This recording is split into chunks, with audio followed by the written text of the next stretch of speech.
Hey,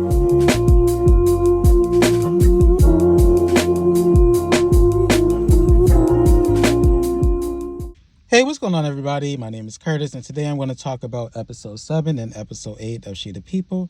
Episode 7 starts off with a woman guiding elementary age students to the Capitol. Antoinette and Shamika, they enter the building, and they attempt to go upstairs, but they are stopped by the tour guide who asks the kids if they know who Antoinette is. None of the kids know who she is. Antoinette tells them that she is the lieutenant governor, and the kids begin to question her about her role and why she is not the actual governor. And this part was actually quite funny because they actually started to go in on her a little bit. In answer to that, she actually got a little embarrassed, and so she decided to pretend as if she had a meeting to go to, so that way she could escape the kids. After this, she's actually approached by Michael, and he's nervous, she's nervous, and they basically say that they want to meet a little bit later to discuss everything that happened. In the next scene, Antoinette is introduced to some of the senators of the state. The senators reveal that they actually want to speak to the governor, but the governor is able to make up a couple of excuses and leave. After this, they actually go into Antoinette's office, and one of the senators basically says that she's not impressed with her, she doesn't like her, she doesn't feel like she has any power, any authority, and she doesn't feel like she's going to make any changes that will help them.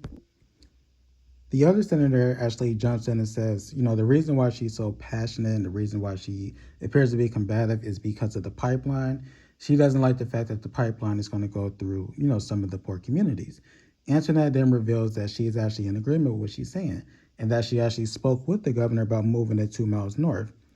That same senator counters this and says there's no way that he would do that because if he moves it 2 miles north, it's going to go through more valuable land. And also, he already has a deal in place with the Reverend that we saw a couple of episodes ago. And so there's no way that he would get that done. Antoinette, she then attempts to try to, talk again, but she has this very nervous, I'm not really sure type of tone, and they're able to pick up on it. And so they continue to speak over her and basically say, you don't know what you're doing. But also in this moment, one of the senators brings up the fact that they actually plan to start on the pipeline the following day. So they actually plan to start tomorrow. And Antoinette reveals that she did not know this information, and this actually upsets that senator. So she gets up, she leaves, and then the remaining senators actually follow behind her. In the next scene, she meets with Michael and explains what happens and tells him that she thought that he was being flirtatious with her. He reveals that he has been flirting with her and that he wants to be with her. And it's at this point, of course, that they both agree that they cannot work together and that it is a good thing that he is on another detail. After this, we are introduced to Kelly, Danny, aka Kyle Barker, and Pam, one of which is a lawyer. She tells them that she has been reading some of the documents at the Capitol and found out that she has more power than she thought and that legally she can choose her own staff. She also tells them that she found out that the church that the Reverend preaches at used to be owned by Dr. King and that she can contest that it can't be demolished because it's a historical landmark. Kelly, who is the lawyer, tells her that she will file a motion, and it's at this point that Antoinette asks them to be part of her staff. Kelly tells her that they'll need time to think about it. Episode 8 starts off with Antoinette and Kelly talking on the phone about their plan to file the motion. Kelly asks Antoinette if she's prepared for the governor's reaction to all of this. She tells her that she is not, but at this point, it is what it is. Kelly tells her that they will need to hire more staff members, of which Antoinette reveals that she already has candidates coming in the next day to interview. And it is then revealed that Kelly, Danny, and Pam have all agreed to come on board and be part of her staff. And they tell her that the reason why they decided to do so is because they saw the pig collaring contest and they knew they had to step in and kind of help out. In the next scene, the kids, they actually come down and confront Antoinette about that Freaknik video, but also they confront her about avoiding them because of that video. She ends up admitting that, it was her in the video and also admit that she has been avoiding them because of it, but she plans to change that and she doesn't want to avoid them anymore. At the Capitol, Henry tells Antoinette and Shamika that the governor wants to meet with Antoinette before the press conference to talk about, the pipeline. It is at this point that Henry notices that there are a bunch of people lined up in the hallways and inquires about this. Antoinette tells him that they are interviewing to be part of her staff and also essentially tells Henry that his services are no longer needed.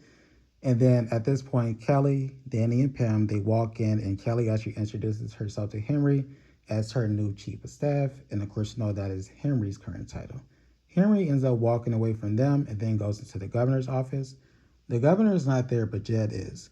Henry tells Jed that Antoinette basically fired him and that Antoinette has people lined up in the hallway for interviews.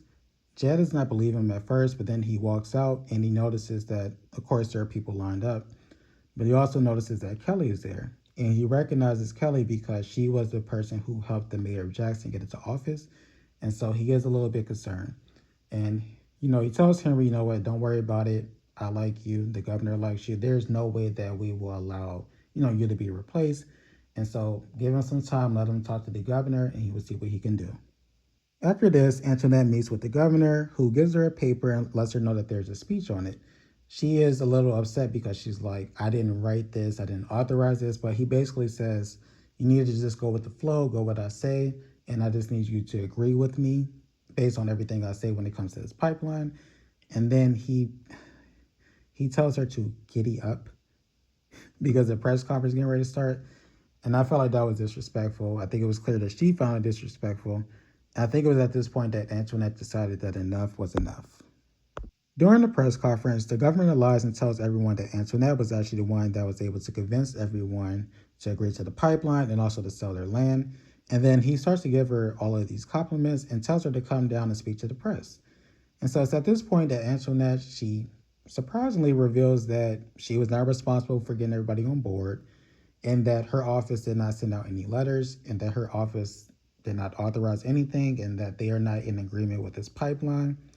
And she also lets them know that she was actually trying to convince the governor to move the pipeline 2 miles north so it wouldn't go through the poor communities. This results in a small back and forth between her and the governor.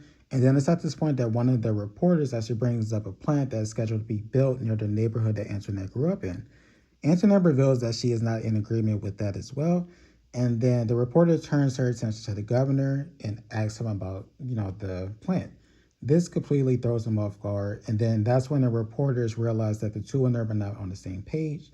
And the governor is like, you know what? I've had enough. And he decides to end the press conference and storms off, and he is pissed. In the office, the governor asks Jed to get him some antacid and begins going off on Antoinette. He tells her that she is nothing more than a figurehead and that she does not have any power. He also tells her that he believes that she thinks that she is too good for her job, and reveals that, everything that she's currently doing now, he did back in the day. So before he was actually, the governor of the state, he had to go through the same trials and tribulations that she had to go through.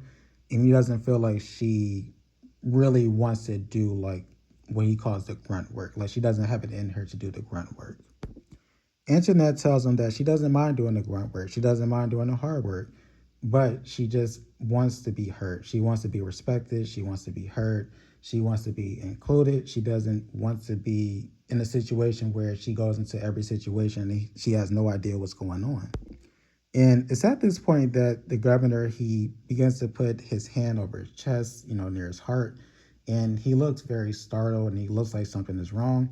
But at this point, Antoinette, she actually starts going off on him. So she actually starts to stand up for herself. And I was actually proud of her. And the governor, he actually starts to drink the antacid very rapidly, very quickly. Like I say, he's very startled, still got his hand over his chest. And then it's at this point that the governor reveals that he knows about the lawsuit, and he asks Antoinette to drop it, and she says she's not going to drop the suit until they all get together and they all talk about the pipeline and they all discuss the matter together and come to some kind of agreement. The governor, he's upset and he tells her to get out, and she does. After this conversation, she goes back into her office and everyone is celebrating because of what happened in the press conference. And also, she lets her know that while in the office, she stood up for herself and she told him about himself, right? And so people are celebrating at first, but then we see a bunch of people running towards the governor's office. And everybody's like trying to get her to look back, but she's still, glowing about the fact that she finally stood up for herself. But eventually she looks back, she sees that everybody's running to the governor's office. Jed tells her that this is your fault. And it's at this point that it appears that the governor either had a panic attack, had a heart attack. It's a possibility that he may have died. We're not sure. And that's where the episode ends. And that was the end of the first part of season one. And so season one is split into two different parts. So part one consists of 8 episodes, and then the second part will consist of 8 additional episodes. And I believe that part is going to come out in August. I'm not really sure if I'm going to review the second part. I will have to just watch the entire season to see if it's something that I want to do. because I'll be honest, this first part wasn't really that impressive. I did think the last couple of episodes were good because we finally got to the plot, but overall, it just wasn't a good season. I felt like it was a bit much. It was definitely a Tyler Perry production. I'll keep it at that. But I do want to thank everybody for watching this video. I really do appreciate it. If you could, please like the video, please leave a comment, and also please subscribe to my channel. I will really appreciate it. You all have a great rest of your day. Bye.